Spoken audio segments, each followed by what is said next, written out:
сәлеметсіздер ме оқушылар, қалдарыңыз қалай? Ағылшын тілінде жалпы IELTS listeningта бізде time, яғни уақыт айтқан кезде көбіміз қиналып қаламыз. Себебі мысалы 5:30 деп айтатын болса, мысалы мына сұрақты қарайық, иә?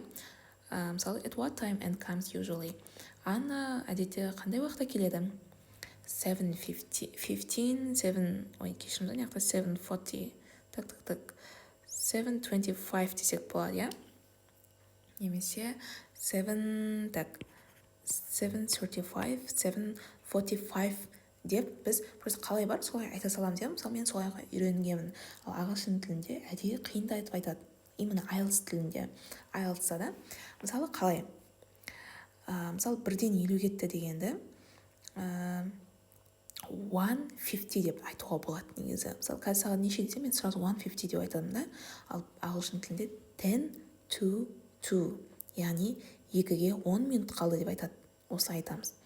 Ал 5-20 кетті дегенде 20 past 5. Иә? 7:45 деген кезде 7:45. 4-40 кетті дегенде 24:05. 5-ге 20 қалды.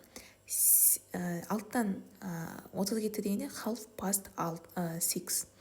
2-ден 35 кетті дегенде 25 to 3. Ең қиыны осы. Сіздер де әртүрлі жаттығулар жасап, яғни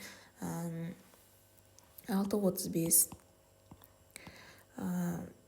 5:30, 2:40,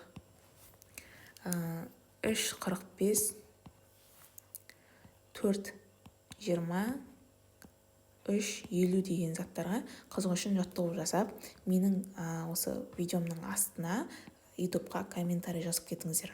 Мен сіздерді қарап, лайк басам, егер дұрыс болатын болса. Барлығыңызға сәттілік тілеймін. Негізі оңай, бірақ сәл осыған үйрену керек. Сау болыңыздар.